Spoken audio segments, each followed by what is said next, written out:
Shruti Sharma? Yes. Yes, please take a seat. So Shruti, tell the panel about yourself, your academic qualifications, your work experience, if any, and your main hobbies, very briefly. Okay, sir. So my name is Sharuti Sharma. I have been a student of history. I was born in Bijnor, educated in New Delhi.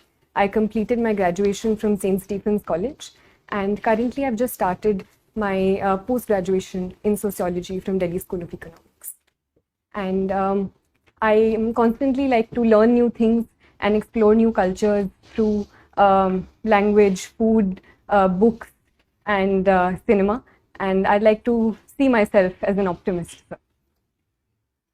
So, Shruti, uh, you are a graduate, and you have done MA also in sociology. I've Delhi just School of started my Economics. MA. Sorry? I've just started my MA. You have started. Oh, you have started this. Delhi School. So, with the Stephens, in your background, and with the Delhi School of Economics, both are so internationally known institutions. I do not know what you had in mind initially, but why civil services? So there are a number of reasons why I want to pursue this profession. Firstly of all, sir, I believe that I have had a certain privileged background, and therefore I always wanted to do something in which I could give back to society in some way and bring about some sort of change in people around me and give other people an opportunity to have the sort of privileges that I have had, sir. Secondly, I believe, sir, that on a personal level, I believe the diversity and the scope that these services provide can be an avenue for great personal growth and an avenue for learning a lot, which it would provide me, sir. Okay. So, Shruti, you are from Delhi. Now, how the safety of women, the perception about safety of women, has changed over the last, say, about 10 years, ever since Nirbhaya happened? Yes, sir. So the Nirbhaya incident was a turning point in terms of the global discussion that happened around Delhi regarding women's safety. So, in a sense, it was a turning point, and a very bad incident set the precedent for a lot of good steps that were taken post that time period. So, a number of steps have been taken since that time period by the union government and the Delhi government in that regard, ranging from the Nirbhaya Fund to certain steps by the Delhi government to increase CCTV coverage and reduce dark spaces, to also increasing scope for better mobility for women, be it in the space of women marshals in the buses at that point. So I think a certain progress has taken since that time period. Shruti, have you heard of a matter going on, Hindu minority status? Yes, sir. So I just recently What is read the in the issue, news. if you can just throw some light? So, in the limited knowledge that I have currently, sir, about the topic, it is about the authority of the state versus the center in deciding the status of minorities with respect to religion. So there have been certain cases, as far as I recall, sir, such as the TMA Pi case, which talked about whether the minority status can be decided on a state level in terms of religious minorities, or it can only be decided in terms of the central government. So I think that is the issue. No, but this is primarily related to Hindus being given minority status in those states where they are in minority.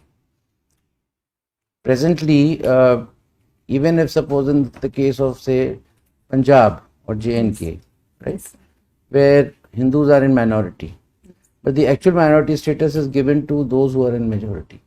So a PIL is in Supreme Court. Yes, sir. The center has asked Supreme Court to consider this, that we would like to give minority status to Hindus in those states which I have mentioned. Now, since I have already given you an idea, what are your views about it?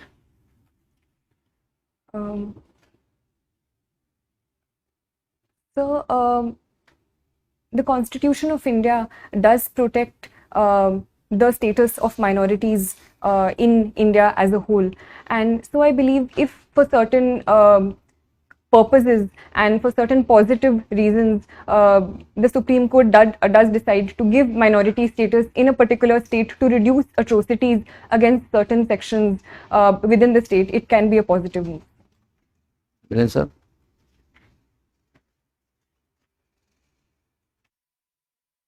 Question, I'll take it on.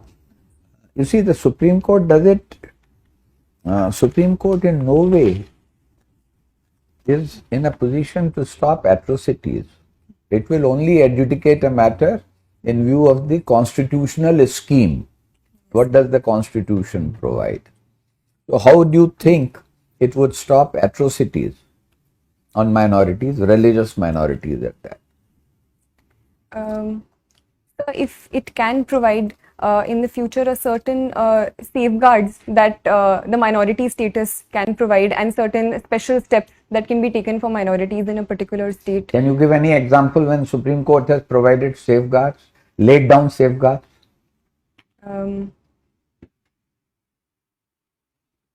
You heard of Vishakha's case? Yes. Okay. You've been a student of history. Yes, sir. Who do you think, whom would you rate as a foremost historian of the later Mughals period? So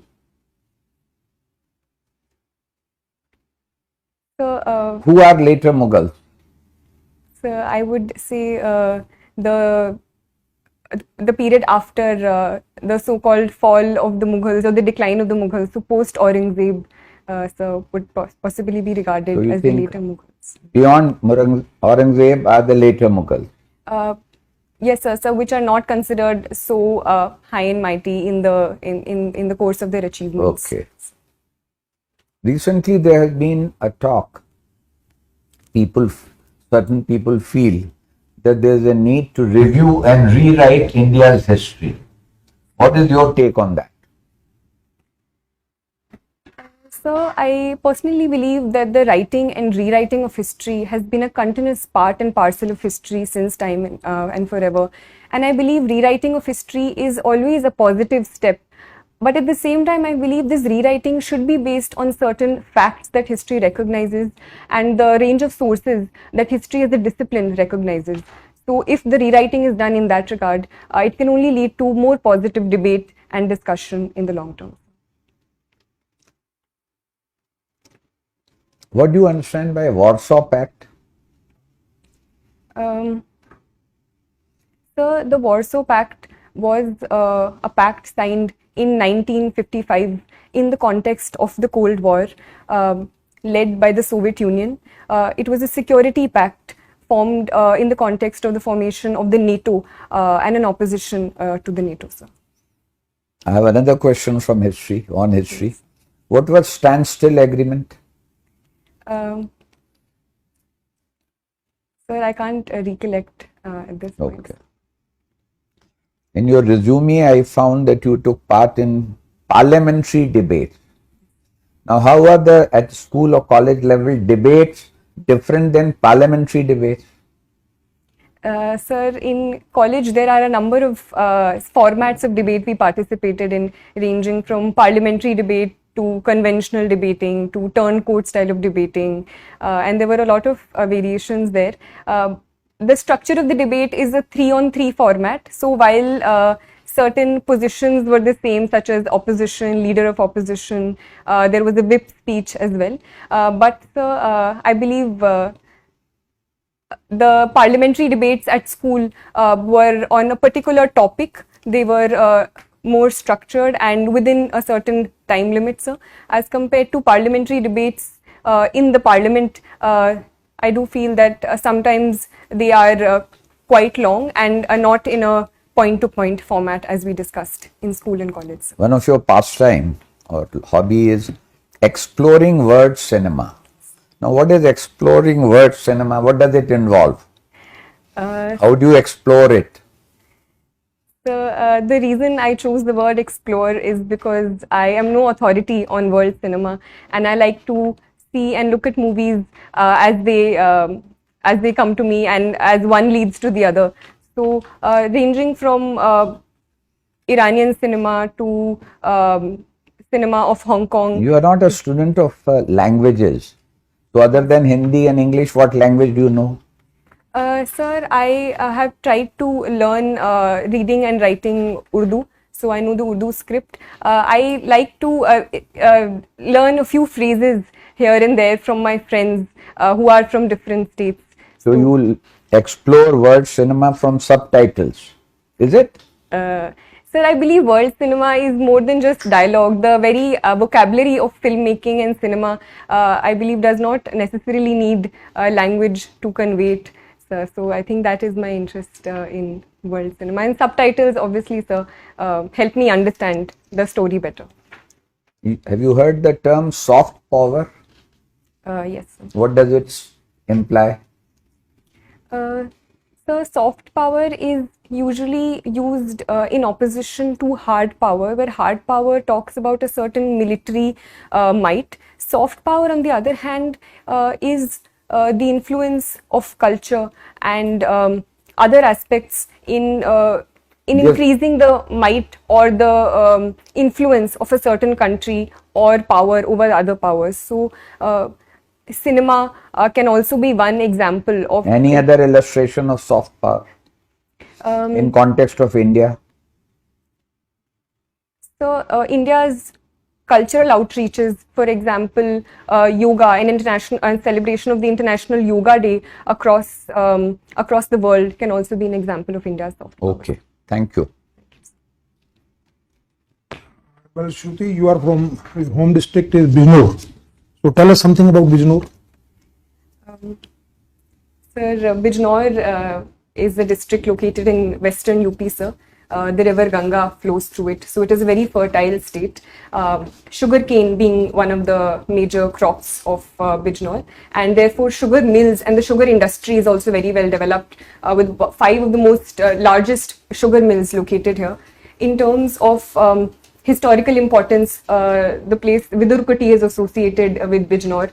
There are a number of prominent personalities from Bijnor, ranging from Vishal Bharadwaj in cinema to poets like Dushyant Kumar, to historical figures like Abul Fazl associated with Akbar sir. So it is truly a very rich. What product has been assigned to Bijnor district as a part of ODOP scheme of government of UP? Sir, woodwork and wooden craft, especially associated with Nagina, is assigned to Bijnor. Okay. So what is this Amrit Mahotsav? We keep hearing about Amrit Mahotsav. What is this Amrit Mahotsav? Now the whole country is celebrating Amrit Mahotsav. Sir, the government of India is celebrating 75 years of India's independence through Azadi Ka Amrit Mahotsav, where we are celebrating the Indian culture through performing arts, through our handloom, through celebrating our history. So various steps have been taken under this, ranging from establishing tribal museums to organizing certain cultural events to organizing quizzes related to India's culture on online platforms as well. Okay. So basically we are celebrating 75th year of India's independence. So even after now 75 years of independence and so much of progress on various fronts, still we have a good number of people who are having severe problem of poverty. As per recent data of Niti Aayog and even the international poverty check, we have, I think the number of course varies around 7% to 12% from different sources. What could be the reason why we have not been able to tackle this problem? So, I believe that a lot of progress has happened since the time period of India's independence, where close to 60 to 70% people were below the poverty line, to currently today, where close to 20% are considered according to the Tendulkar committee report. So a certain progress has taken place and the progress is ongoing, sir. But simply because of the huge challenges associated with such a large country, with such a huge population, and the over-dependence on agriculture to a certain context, I believe has been responsible. But government steps are ongoing to reducing these hurdles by taking steps in the realm of industry, in the tertiary sector and other spaces. What is the current size of Indian economy in US dollars terms, approximately? I can't recollect the exact. Okay. So we have set a target of 5 trillion US dollars economy by 2024-25. Currently we are at around 3 plus. Do you think we'll be able to go somewhere nearby by that time? Is there any, what measure do you think can Government of India take to really give a big boost to our growth? Yes, sir. So I do believe that I am an optimist. So I would say that we can surely reach this level. Certain obstacles are there, especially in context of the COVID pandemic and certain repercussions of the COVID pandemic, which have been on the global economy as a whole. But personally, sir, and as per the Niti Aayog report as well, infrastructure is one area where we do need to spend a lot of money in. So the Niti Aayog has said that $4.5 trillion should be spent in infrastructure creation till 2030. So that is one area we need to work on and are working on. Secondly, sir, is the area of industry and manufacturing, which the government has also given a lot of importance to, especially the PLI schemes and Assemble in India programs, which we are encouraging. MSME is also one sector in the manufacturing sector. Through various Mudra schemes, we are pushing forward. Thirdly, sir, is agriculture, because more than 50% of our population is dependent on agriculture, and unless and until we tap on that front and diversify and add more value-added products to agriculture, that can't be done. So in that context, giving importance to food processing industry is important, and bridging the gap between the farmer and the market through technology is also one step. So what is the scheme for basically promoting this food processing industry launched by the Government of India? So there is this scheme, I can't recollect the name, but it PM KSY. Pradhan Mantri Kisan Sampada Yojana. So in your opinion, which is the very significant public policy initiative in the last couple of years by Government of India, which has done really, in your opinion, has done really well?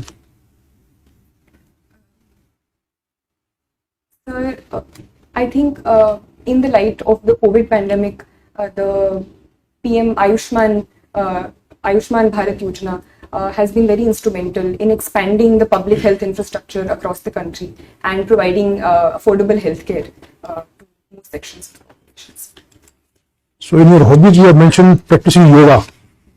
So you do it every day, or? I try to. Okay. So recently, one very important development has taken place with respect to traditional medicine. Are you aware? Last 1 week only, and quite something to do with WHO, the traditional medicines. I'm sorry, sir. Because we are establishing the first WHO center on traditional medicine. It has been approved. Okay. So now, as civil servant, what do you think that you will be, with your knowledge, with your experience, with your education, how do you think you will be fitting into that view of civil servant?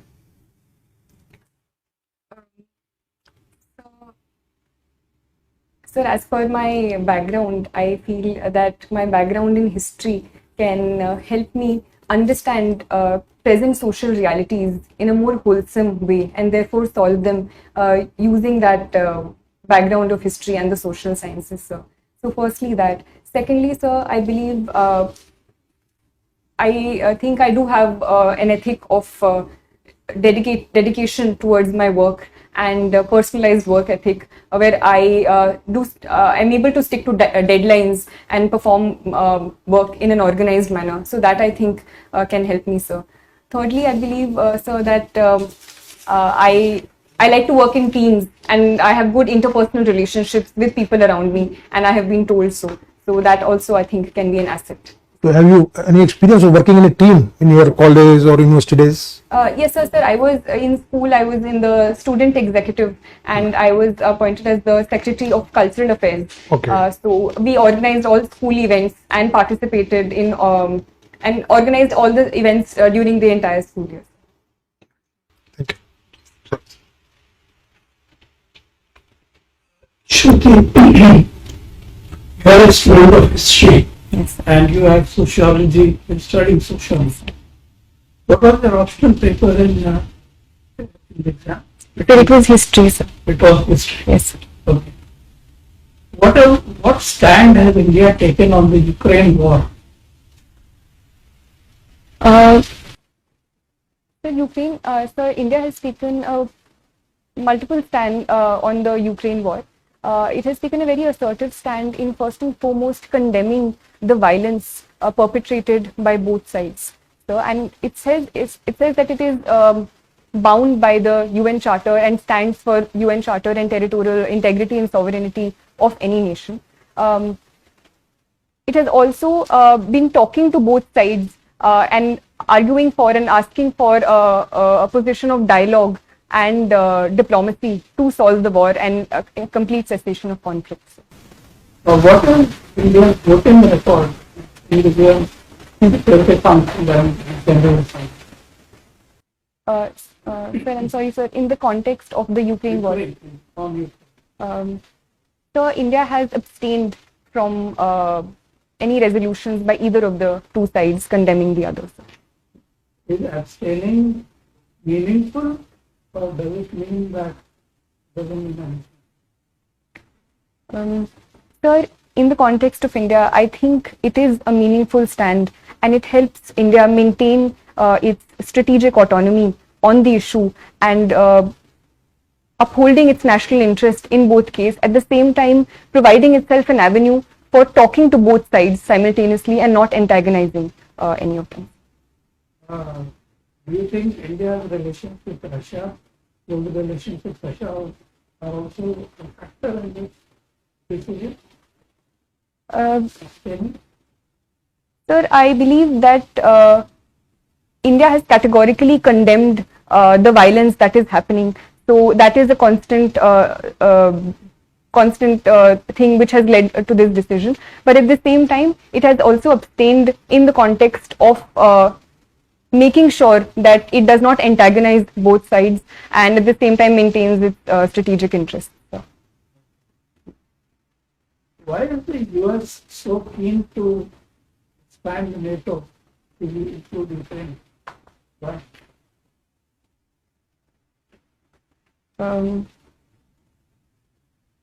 So, in my limited understanding, I would say simply in terms of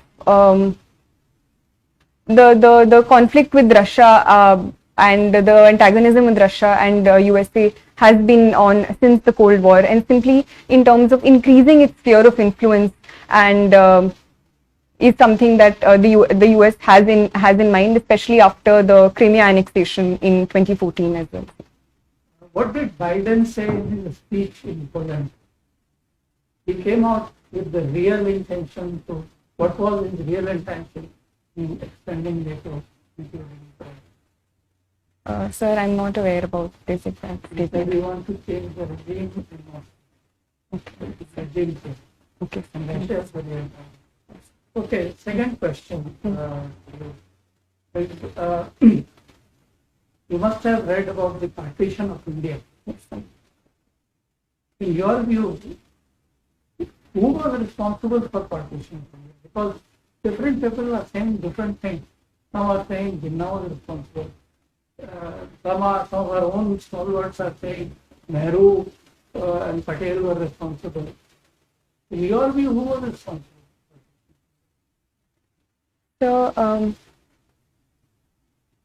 So the unique thing about history is that we never get very direct answers in any case. So there is always a conflict of interest. And I personally believe it was a sum of many things together which led to the partition. And it was especially the political developments which happened in 1946 and 1947 due to the political violence and the violence which happened in Bengal and Punjab during that time, starting from the Direct Action Day, as well as the role of certain politicians such as Jinnah, and the political mobilization that happened after that, which ultimately led to the partition, along with the role of the British governments. Who was the person or the party responsible for demanding the partition of India? Sir, it was the Muslim League led by Jinnah. Masters in sociology. Okay. So tell me, is an individual shaped by society?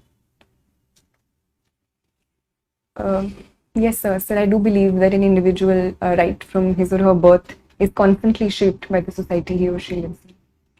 Okay. Okay. What is your view on taxation on digital currency?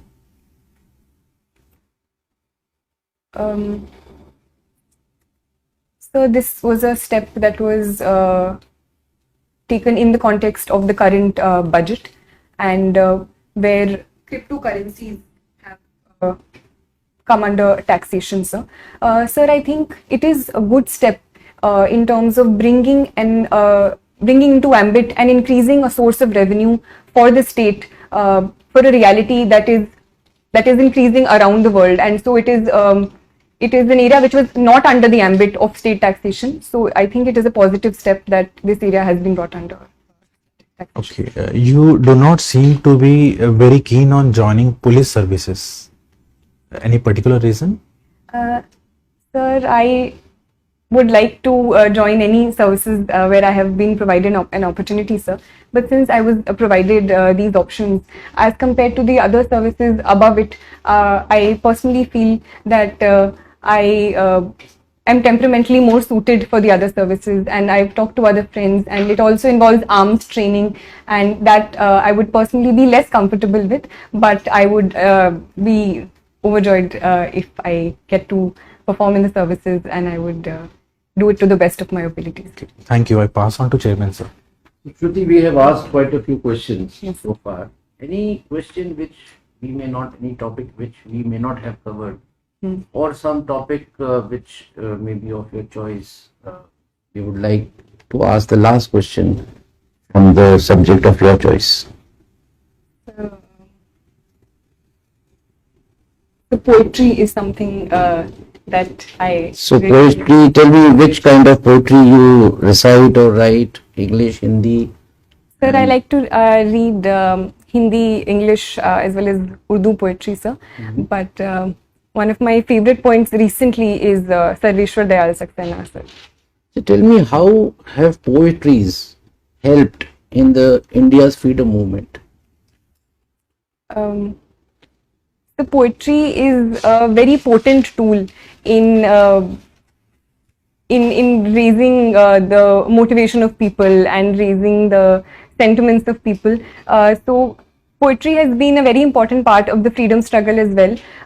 One immediate example that comes to my mind is Faiz Ahmad Faiz Subh Azadi, which was in association with the freedom struggle and the partition specifically.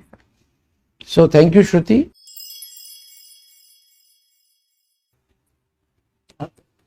So Shruti, we have good 10 minutes for feedback. You know, our strong point is that we give, so long as you say that I don't need anything more to know, we will not let you go.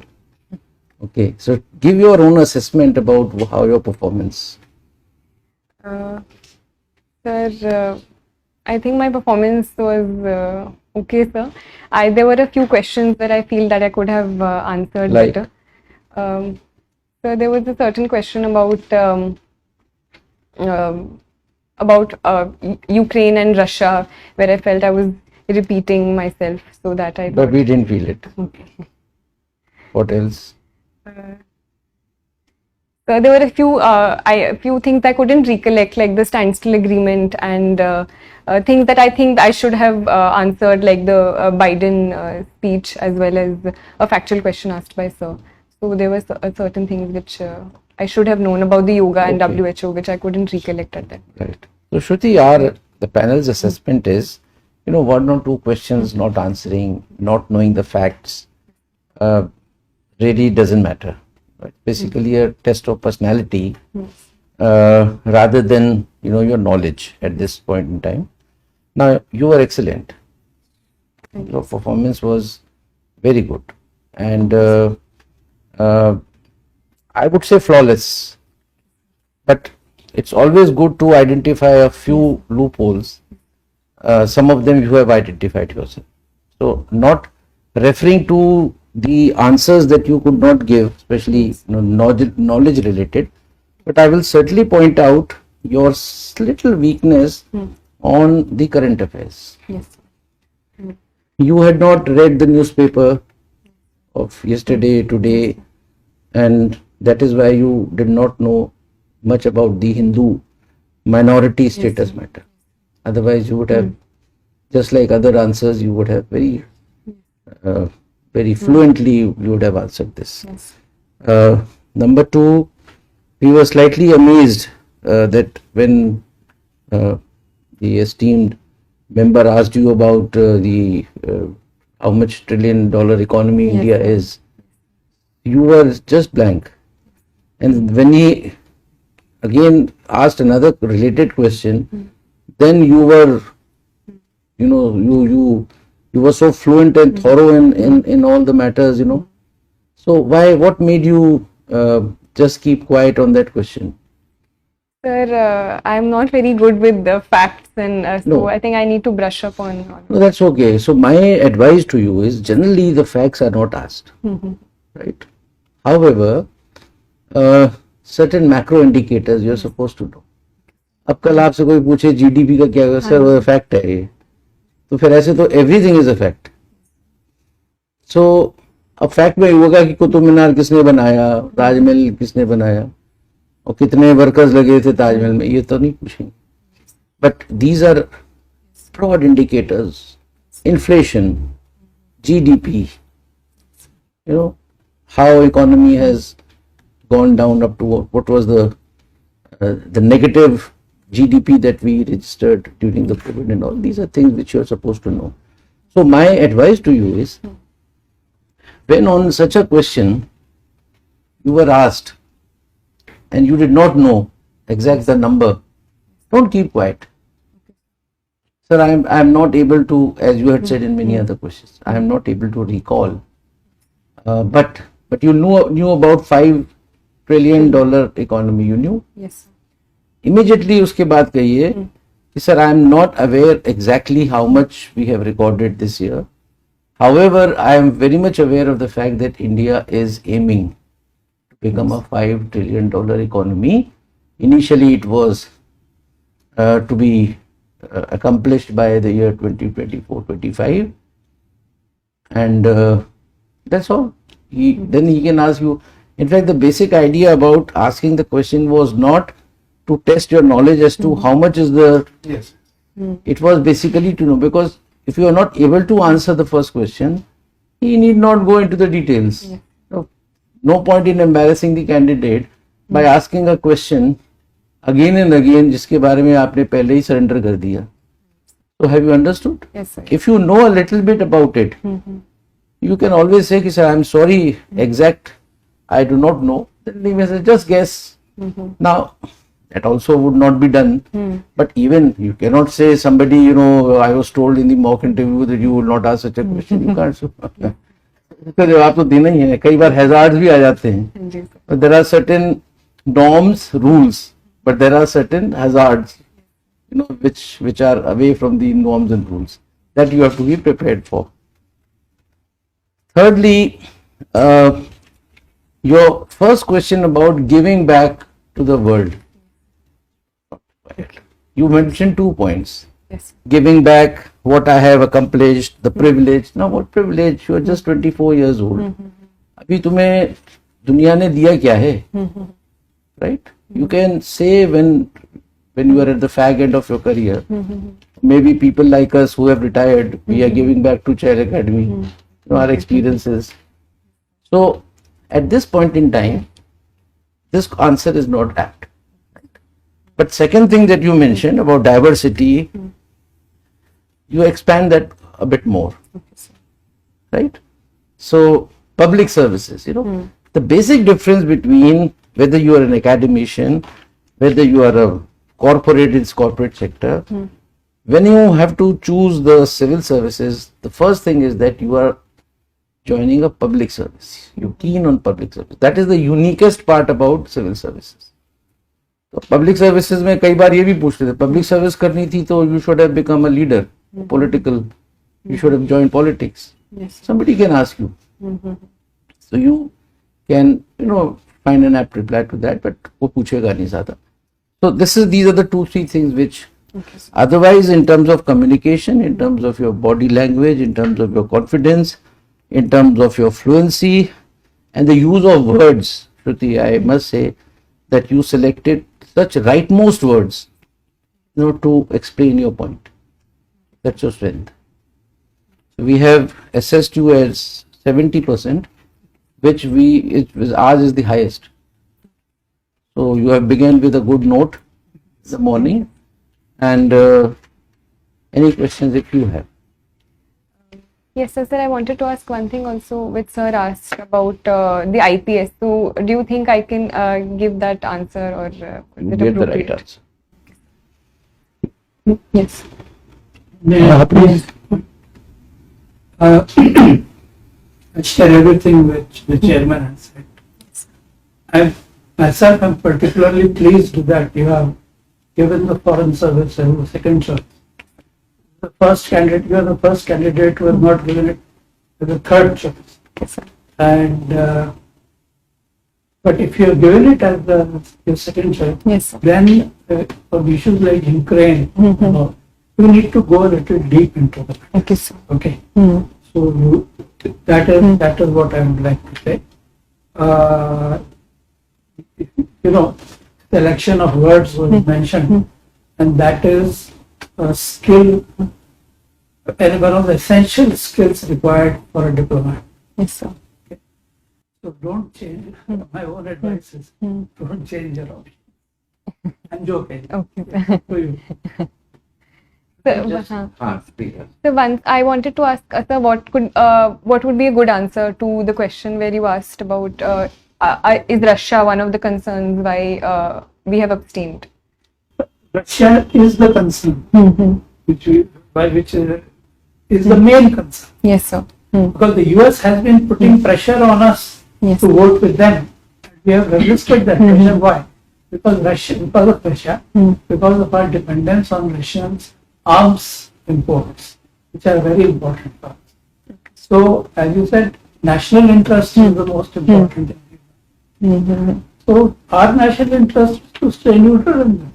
What should we? In any case, I think it is an unjust war inflicted by the West on Russia. Yes. You don't have to say so many words, but most of us in Delhi, the foreign service community, they see it in these terms. So it is you are also on the right side of history.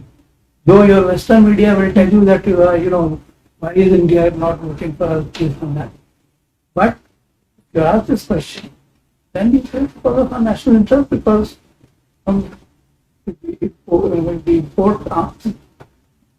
And at this point, with China on our border, one side, the arms need spare. Okay, sir. Yes. Anything else, Shruti? So you were saying something. Sir. Shruti, I was telling that the question about the why IAS, why not IFS. Normally, it is not asked. This is again in that hazard category. And if it is asked, and the reason why it is not asked, that the interview board doesn't want to give any particular importance to any service. That's one. Number two, the perception of the candidate should not be like this, that this service is superior, this service is not so superior. You haven't got into any service. You can get anything, so why should you get disturbed about it? in case somebody asks, like it was asked today, the best thing would not to compare the services, which you did not, and take it on yourself. Sir, I am best suited. I thought my personality or my not even liking, I'm more suited for, or I'm not suited for the Indian police service, which you said. Without criticizing, sir, a lot of foreign, this is a lot of traveling, I want to be in India, this, that. Or my father said this, mother said this, no. Just take it on your own. You are more, I think, suitable for this particular service. So I thought that I'll do justice with that service if I get it. Use the word temperamentally, which is a fact. It's not like me. I'm temperamentally not suited to the police.